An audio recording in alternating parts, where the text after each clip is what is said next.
봉독했던 히브리서 11장 20절에서 22절의 말씀을 가지고 후대에게 반드시 전달해야 할 것, 이런 제목으로 하나님의 말씀을 나누도록 하겠습니다.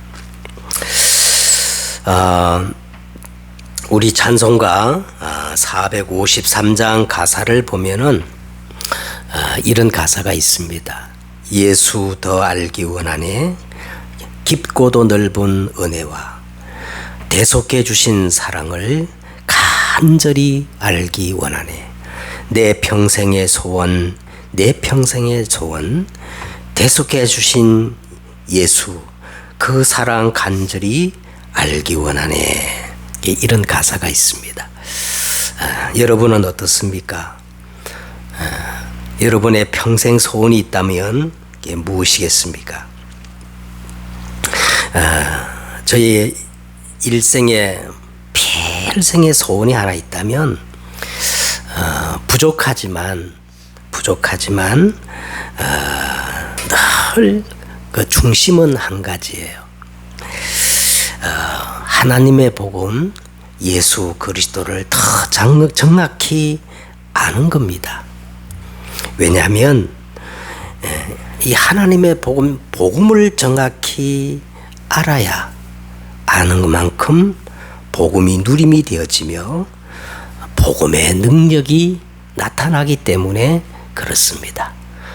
그래서 성경 말씀에 보니까 내가 복음을 부끄러워하지 않으니 이 복음은 모든 믿는 자에게 구원을 주시는 하나님의 능력이라고 그렇게 말씀하고 있는 겁니다.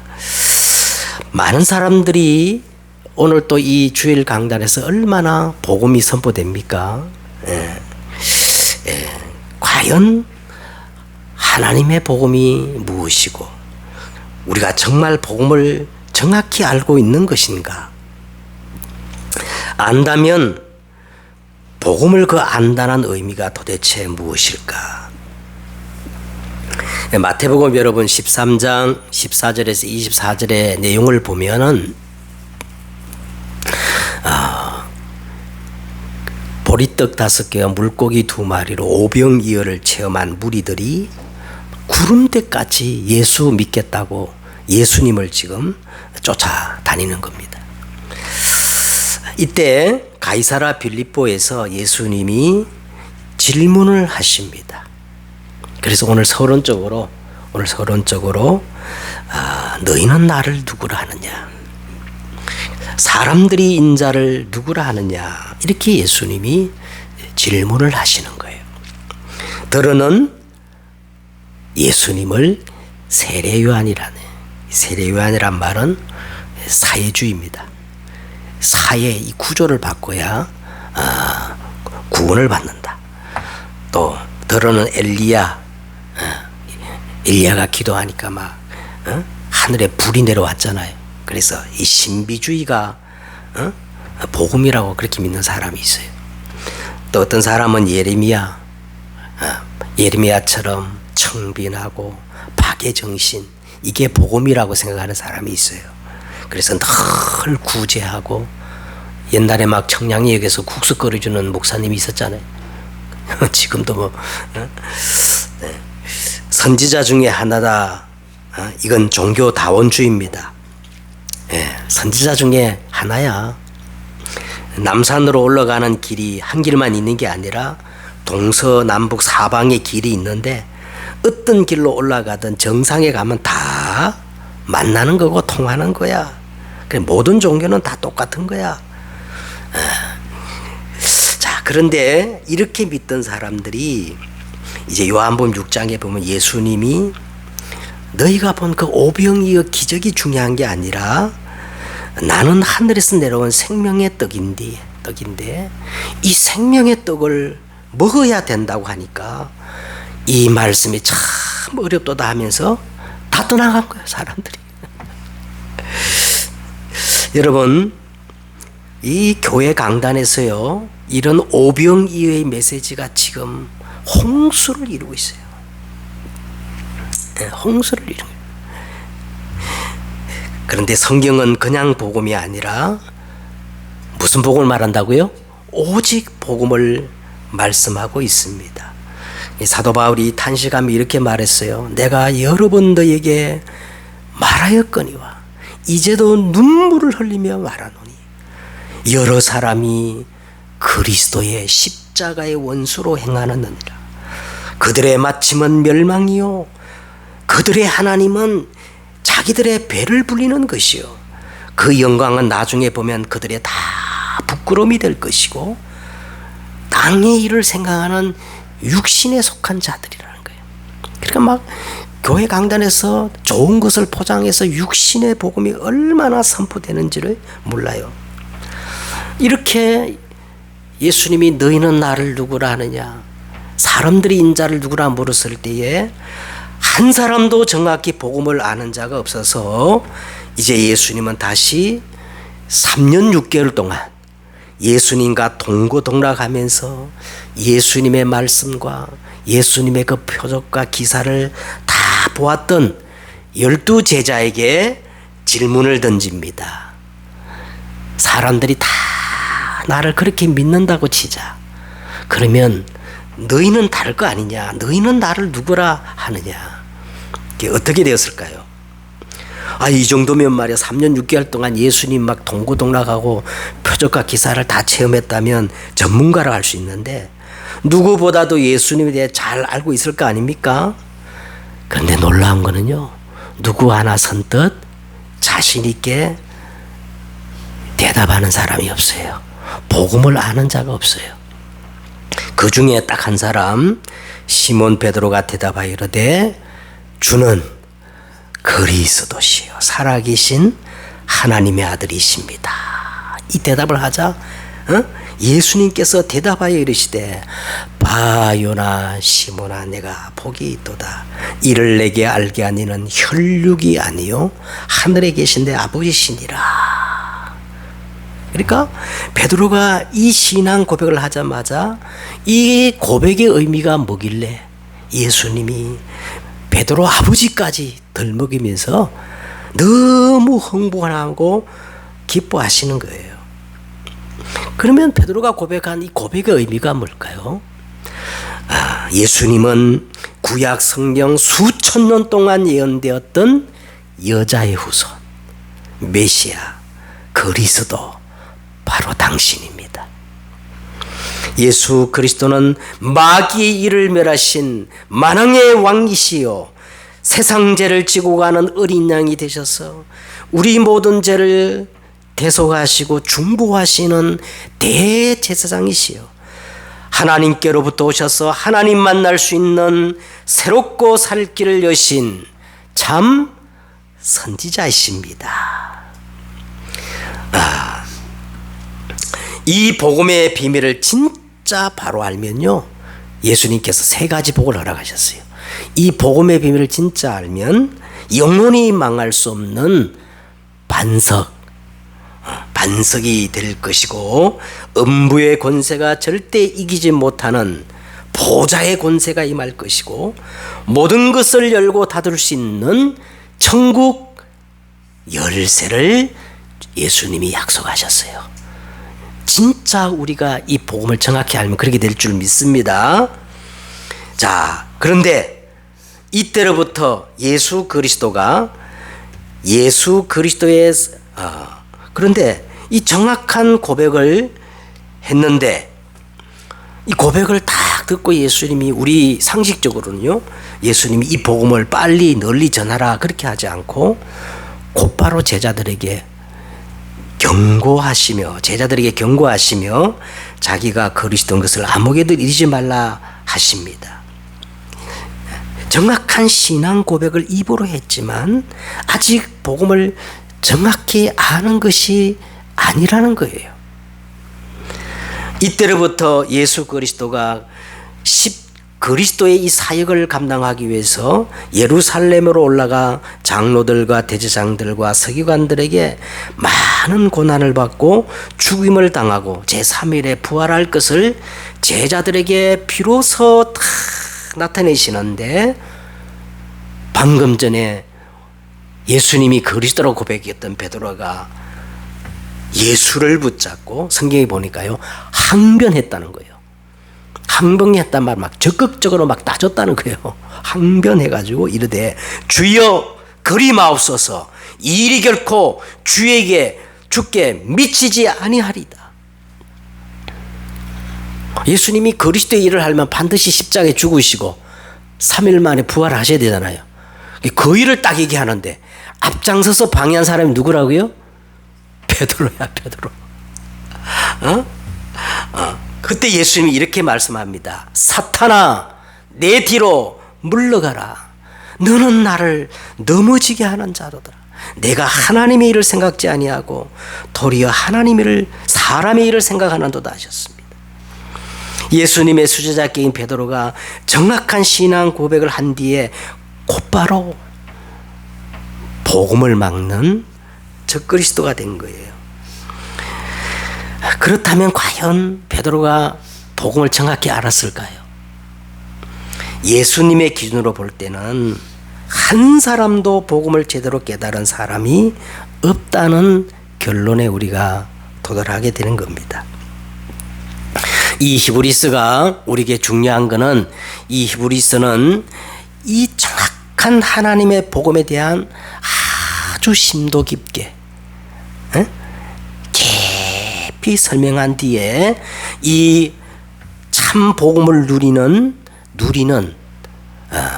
도구가 하나 있는데 참 믿음을 누리는 도구가 뭐라 그랬어요? 참 믿음이라 그랬어요. 이 믿음에 대해서 지금 히브리서 7장 11장의 전체를 지금 말씀하고 있는 가운데 먼저 이 참 믿음의 정인으로 아벨, 그 다음에 에녹 다음에 노아, 그 다음 지난주에는 누구? 믿음의 조상 아브람을 이렇게 설명한 뒤에 오늘은 이제 이 아브람의 아들 이삭, 손자 야곱, 정손자 요셉 이 세 정인으로 등장을 시켜가지고 계속 참 믿음을 지금 설명하고 있는 중입니다. 그래서 우리가 이 창세기를 보면은 오늘 나오는 이 이삭과 야곱과 요셉에 대한 내용이 얼마나 방대한지요. 창세기 절반을 창제할 정도로 그 정도로 내용이 많은데 오늘 히브리 기자는 이 세 믿음의 정인들을 아주 짧게 세 구절로 소개하고 있습니다. 여기에는 히브리서 기자가 우리에게 전달하고 싶은 그 메시지의 핵심이 있거든요. 그렇죠? 그래서 오늘 그 메시지의 핵심을 우리가 아는 것이 중요합니다. 자, 먼저 오늘 이 이삭과 야곱과 요셉이 나오는데 이 세 사람의 공통적인 특징이 하나 있어요. 오늘 첫째는 뭐냐면 이 사람들이 오늘 전부 죽음 직전에 임종 직전에 한 일이라는 거예요. 그죠? 임종 직전에 마지막 직전에 후대들에게 너무나 중요한 것을 마음에 담아서 지금 전달하고 있다는 것입니다. 그래서 오늘 제목이 뭐예요? 후대에게 반드시 우리가 전달해야 될 것이 뭔가. 그걸 우리가 언약으로 붙잡아야 할 줄 믿습니다. 20절에 보세요. 믿음으로 이삭은 장차 있을 일에 대하여 자기 아들 야곱과 에서에게 축복하였으며 또 21절 믿음으로 야곱은 요셉의 각 아들 그러니까 이제 손자지요. 므낫세와 에브람인데 요셉의 각 아들 축복하고 그 지팡이 머리에 의지하여 뭐 했어요? 경배라 말은 예배입니다. 예배하였으며 믿음으로 요셉은 이스라엘 자손들이 떠날 것을 말하고 다시 말하면 애굽에 주야장차 머물러 살지 말고 이 애굽을 어떻게 해요? 떠나라는 거예요. 떠날 때 반드시 자기 뼈를 가지고 젖과 꿀이 흐르는 땅으로 들어갈 것을 그렇게 명령을 했다는 거예요. 자, 그러면 이제 우리가 먼저 첫째, 이상을 통해서 우리가 무엇을 알아야 되느냐? 20절에 보니까 믿음으로 이삭은 장차 있을 일에 대하여 야곱과 에서에게 축복하였으며 그랬어요. 여러분, 이삭하면 복음 누림의 아이콘이에요. 창세기에서 복음을 가장 잘 누린 사람이 이삭입니다. 어떻게 이삭이 이렇게 복음을 잘 누리는 복음 누림의 대표적인 아이콘이 됐냐면, 이삭은 남다르게 복음을 깨달았어요. 어떻게 깨달았냐 아시죠? 모리아 산에서 아브라함이 이삭을 죽이려 하잖아요. 그때 아브라함아, 아브라함아, 하나님 막 급히 소리치시면서 이삭을 죽이지 못하게 하시고, 그러면서 이삭 대신에 뭐를 하나님이 예배하셨어요? 이삭 대신에 수양을 예배하셨잖아요. 그래서 이 이삭은 자기 생명을 담보로 복음을 깨달았으니까 얼마나 복음이 각인됐겠어요. 그죠? 그래서 우리가 이삭하면 믿음의 조상 중에 복음을 가장 잘 누리는 복음 누림의 아이콘이 된 겁니다. 자, 그러면 여러분 보세요. 여러분, 우리가 요한복음이라 사복음서에 보면은 이 복음을 설명할 때 아주 대표적인 두 단어가 있어요. 복음을 설명할 때 아주 대표적인 두 단어가 있는데, 그게 바로 뭐냐면 복음을 생명으로, 복음을 빛으로 그렇게 설명을 하고 있습니다. 그래서 요한복음 1장 4절에 보니까 예수 그리스도 안에 생명이 있었으니 이 생명은 사람들의 뭐라? 빛이라. 복음을 생명으로, 빛으로 이렇게 말씀하고 있습니다. 그래서 우리가 복음을 안다 했을 때 그냥 지식이 아니고 일반적인 지식이 아니라 생명적 지식, 야다라 그런다 그랬어요. 야다. 이 야다, 생명적 지식 야다는 어떤 지식인가 하니까 남녀가 죽도록 사랑해가지고 어떻게 해요? 결혼을 하지요. 결혼을 해가지고 한 몸을 이룰 때 그때 비로소 알게 되어지는 지식을 생명의 지식 야다라 그랬습니다. 이 지식은 반드시 다른 생명을 잉태하게 돼 있고 생명의 역사가 일어나는 지식이에요. 그래서 성경은 항상 예수님을 신랑으로 묘사하고 우리를 뭐라 그래? 신부로 묘사하는 것은 바로 생명의 지식, 야다를 설명하기 위해서 그렇습니다. 자, 그런데 이 복음은 생명이라 그랬는데 여러분 보세요. 이 생명이 활동하고 생명을 유지하기 위해서는 반드시 필요한 게 있겠지요. 그죠? 생명을 활동하고 생명을 유지하기 위해서 반드시 필요한 게 뭐냐? 양식이 필요한 거예요. 안 그래요? 아니, 이거는 생명이 없기 때문에 양식이 필요 없잖아요. 생명이 있는 것은 반드시 양식이 필요하고, 그 다음에 물이 필요하고, 또 절대적으로 필요한 게 뭐예요? 숨을 쉬어야 되잖아요. 호흡이 필요하지 않겠습니까? 자, 그래서 계시록 3장 20절에 보니까 내가 문 밖에 서서 두드리노니 누구든지 내 음성을 듣고 문을 열면 내가 거기로 들어가 그와 더불어 먹고 그는 나와 더불어 먹으리라.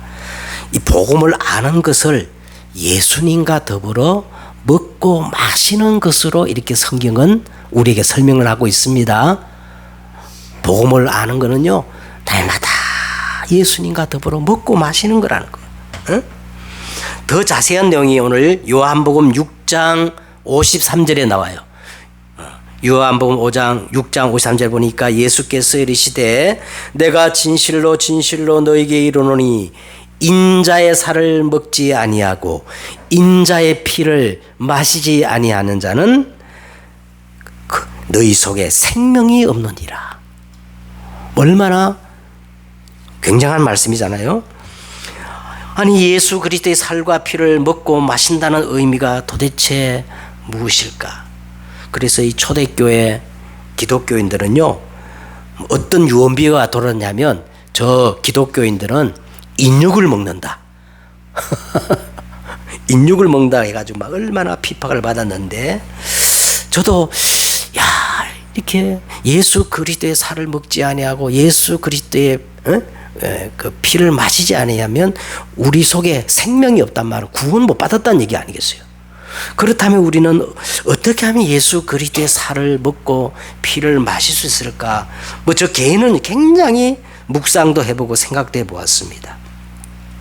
그래서 제가 깨달은 내용은 이거예요. 아, 예수 그리스도의 살과 피는 뭐 당연히 말씀과 기도를 포함하고 있지만, 특별히 오늘 무슨 주일입니까? 성찬 주일이잖아요. 바로 예수님의 살과 이 피는 예수 그리스도의 십자가와 부활을 기념하는 거예요. 그래서 예수님은 내 죄를 속량하기 위해서 십자가에 죽으시고, 그리고 3일 만에 부활하심으로 사단의 권세를 깨뜨리시고 나를 어떻게 해요? 의롭다, 칭의, 그 의를 전가시켜 주신 것입니다. 그래서 예수님을 먹고 마심으로 우리가 예수 그리스도가 나의 온전한 생명이 되게 하는 것, 이게 예수 그리스도를 우리가 먹고 마시는 거예요. 예수님이 뭐가 되는 거예요? 나의 생명 자체가 되는 것을 우리는 예수님의 살을 먹고 예수님의 피를 마신다, 그렇게 말하는 겁니다. 그래서 우리가 날마다 예수님을 먹고 마시는 것은 마태복음 16장 24절처럼 아무든지 나를 따라오려거든 자기를 어떻게 해요? 부인하고 자기 십자가를 지고 나를 따를 것이니라. 다시 말하면 날마다 갈라디아 2장 20절이 되는 거예요. 내가 그리스도와 함께 십자가에 못 박혔나니 그런즉 이제는 내가 산 것 아니요 내가 산 것 아니요 오직 내 안에 누가 사는 거예요? 그리스도가 생명으로 사시게 만드는 걸 우리는 날마다 예수님의 살을 먹고 예수님의 피를 마시며 예수님의 십자가와 그 부활의 권능을 체험하고 누리는 거예요. 그래서 어디까지 가야 되느냐 하면 여기서 끝나는 게 아니라 고린도후서 5장 17절까지 가야 됩니다. 잘 아시죠? 고린도후서 5장 10절. 그런즉 누구든지 그리스도 예수 안에 있으면 새로운 피조물이라 이전 것은 지나갔으니 보라 어떻게요? 새 것이 되었도다. 할렐루야. 날마다 이것을 복음을 제대로 아는 것이다.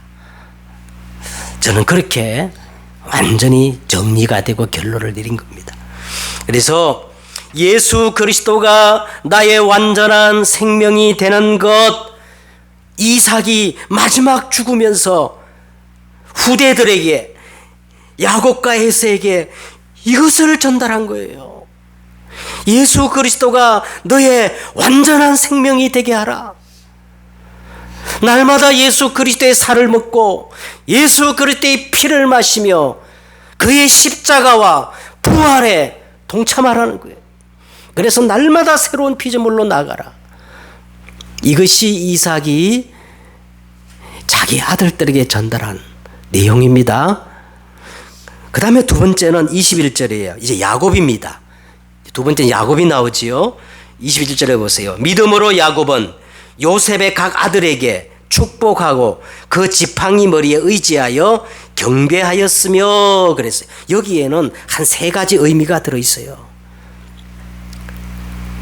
이 복음을 가지고 세 가지를 회복하라, 이 메시지를 지금 야곱이 그 손자들에게, 요셉의 아들들에게 지금 전달하는 겁니다. 먼저 인생 회복입니다. 인생 회복. 창세기 여러분 47장 9절에 보면 이제 야곱이 바로왕 앞에 아뢰기를 이렇게 고백해요. 내 나그네 길의 세월이 130년이다. 내 나이가 얼마 못 되나 우리 조상의 나그네 길의 연조에 미치지 못하나 험악한 세월을 보낸나이다 하면서 바로왕을 축복하는 내용이 나오는데, 여러분 알다시피 야곱은 일찍이 자기 인생의 목적이 이 땅에서 많이 뭐를 쟁취하고 가지는 것인 줄 알았어요. 그래서 그 세상 가치를 잡으려고 얼마나 인본주의를 많이 씁니까? 그죠? 예? 그래서 험악한 세월을 살았는데, 그러나 야곱이 어느 순간에 우리 인생은 목적이 따로 있고 가야 할 곳이 따로 있다. 본향을 향해 가는 순례자 나그네임을 깨닫는 순간, 이때부터 야곱은 모든 것들이 이해되고 수용되어지고 초월하며 그 어마어마한 바로왕 앞에 답을 주는 인생이 된 거예요.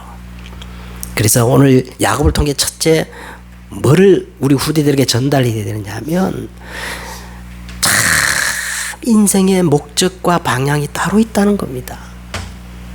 두 번째는 오늘 이 야곱이 교회를 바르게 회복하라는 것을 전달하는 거예요. 자 보세요.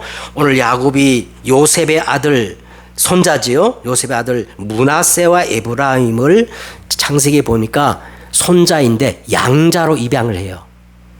양자로 입양하면서 12지파의 분깃을 딱 정해줍니다. 다시 말하면 12지파의 완성을 위해서 오늘 이 에브라임 두 손자를 양자로 서고 축복했다는 것인데, 이 12지파는 구약교회의 완성을 의미하는 거예요. 그래서 오늘 야곱이 요셉의 두 아들에게 축복하면서 12지파로 다 받아들였다는 것은 교회의 완성을 얘기하는 겁니다. 이 교회의 축복을 회복하라는 거예요. 여러분 교회가 얼마나 대단한지 에베소서 1장 22절에 보면, 또 만물을 그 발 아래 복종하게 하시고 그를 만물 위에 교회로 머리로 삼으셨으니 교회는 그의 몸이니 만물 안에서 만물을 충만케 하시는 이의 충만함이니라. 무슨 말인가 하니까 만물보다 더 뛰어나고 만물보다 더 중요한 것이 교회라는 겁니다. 여러분 그렇게 이 뭔 말인가? 아니 교회가 그렇게 중요하다고요? 왜냐하면 설명하기를 교회의 머리가 누구라는 거예요? 그리스도이시고 예수 그리스도이시며, 교회는 그리스도의 몸이니 만물 안에서 만물을 충만하게 하시는 이 충만함이 교회이기 때문에, 그래서 야곱이 마지막 임종하면서 필생 교회를 회복하라고 이렇게 당부하는 거예요. 그 다음에 또 야곱이 오늘 축복하는 의미가 뭐냐면, 마지막 뭐라 그랬어요? 야곱이 그 지팡이 머리를 의지하여 뭐 하였더다? 경배하였으며, 예배입니다. 야곱의 자기 인생의 마무리를 하나님께 예배하는 것으로 마무리하면서 후대들에게 이 예배의 중요성을 전달하는 거예요. 아멘. 세 번째는 이제 22절에 보니까 요셉이에요. 22절에 보세요. 믿음으로 요셉은 임종시에 이스라엘 자손들이 떠날 것을 말하고 또 자기 뼈를 위하여 명하였으며 이랬어요. 요셉은 세상적으로 보면 이 땅에서 가장 성공한 사람이요. 그 당시 세계를 제패했던 대제국 애굽에 뭐 했어요? 국무 총리까지 올라갔으니까. 그런데 요셉이 전하고 싶은 거는 이게 인생의 참 목적이 아니라는 거예요. 이게 인생의 참 성공이 아니라는 겁니다. 인생의 참 목적과 응답은 따로 있는데, 그게 뭐냐? 하나님의 약속의 땅, 가나안 땅. 다시 말하면 하나님 나라가 실현될 가나안 땅이라는 거예요. 그래서 이스라엘 자손들을 떠날 것을 말하고 또 자기 뼈를 위하여 명하였다. 이 말은 이 애굽 땅에 머물지 말고 애굽의 가치에 함몰되지 말고 이 애굽을 떠나라는 거예요. 애굽을 떠나는 거예요. 출애굽하라는 거예요. 그래서 하나님의 약속의 땅으로 가서 내 갈 때 내 뼈도 같이 가지고 가서 그 가나안 땅에 묻어달라는 겁니다. 왜냐하면 우리는 이 세상에 속한 사람이 아니고 우리의 시민권은 하늘에 있는 자기 때문에 그래요. 알겠죠? 에? 그러나 우리의 시민권은 하늘에 있는지라 거기로부터 구원하는 자 곧 주 예수 그리스도를 기다리노니.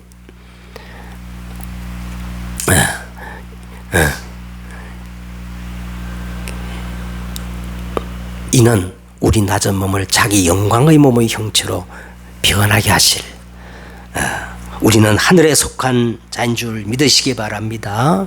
그래서 보좌의 신분, 보좌의 은혜, 보좌의 축복을 사모하라는 겁니다. 자, 이제 결론을 내리겠습니다. 결론은 절대 이정표를 세우라 그랬습니다. 이삭은 참 복음 이정표를 세웠고, 오늘 야곱은 참 예배 이정표를 세웠고, 요셉은 우리 인생 참 응답과 목적을 후대에게 전달하는 이정표를 세운 거예요.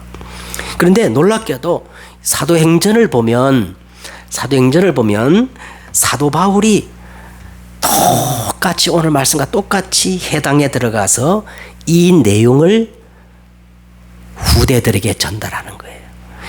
사도행전 17장 1절에 보니까 바울이 해당에 들어가 복음의 당위성을 후대들에게 전달했고, 사도행전 18장 4절에 보니까 안식일마다 해당에 들어가 예배가 뭔지 기도가 뭔지를 전달했어요.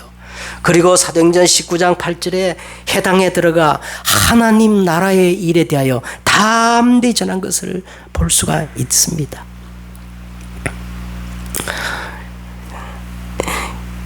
근데 오늘 이 이삭과 야곱과 요셉이 유언한다고 다 그 후대들이 듣겠습니까? 우리 자녀들도 있는데 내가 그렇게 마음을 다고 얘기해도 고지를 안 들어.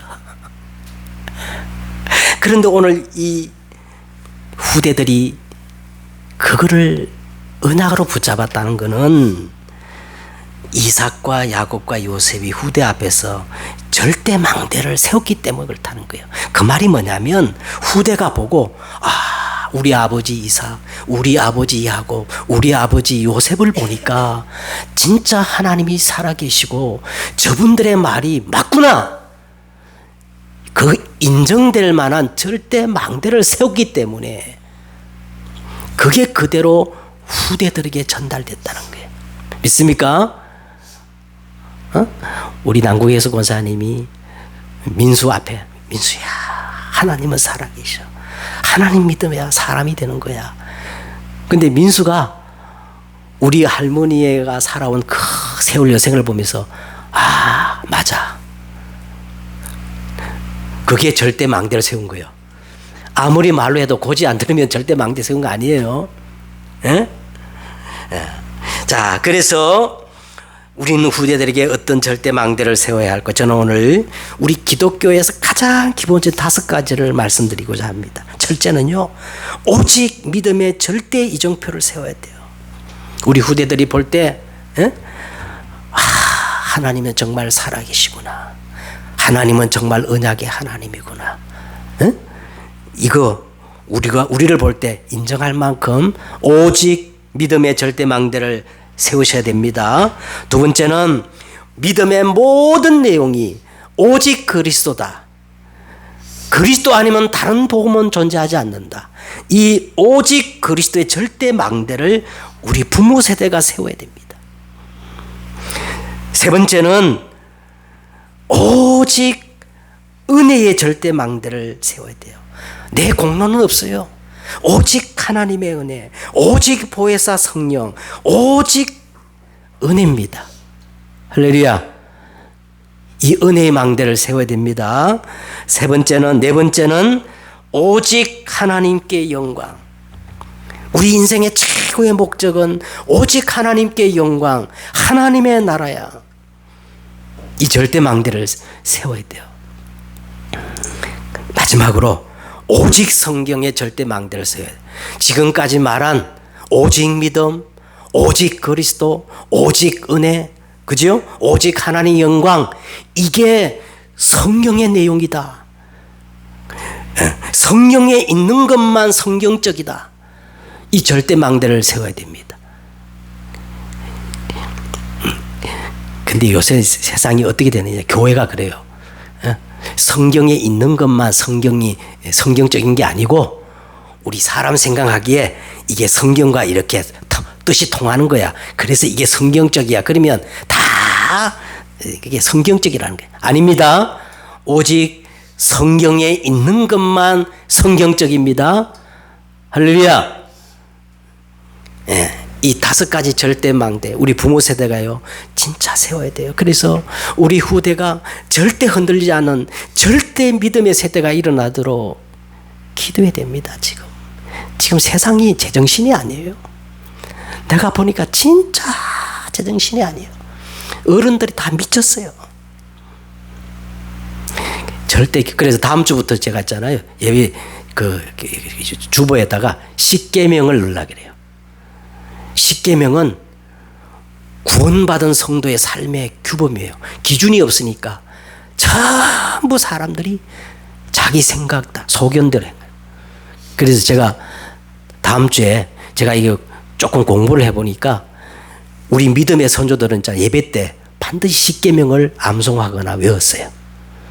그래서 우리 교회는 다음 주부터 예배 시간에 10계명을 할 겁니다. 그래서 조금 더 이상하게 생각하지 마세요. 가장 성경적인 예배 시간에 우리 선조들이 10계명을 넣었더라고. 자, 기도하겠습니다. 하나님 감사합니다. 오늘 이삭처럼, 야곱처럼, 요셉처럼 절대 이정표를 세워서 우리 후대들로 하여금 절대 무너지지 않는 믿음의 세대를 세우는데 부족함이 없도록 우리를 인도해 주시고 역사해 주시고 주장하여 주시옵소서. 예수 그리스도의 이름으로 기도드렸사옵나이다. 아멘. 이제 우리 성찬 주일입니다.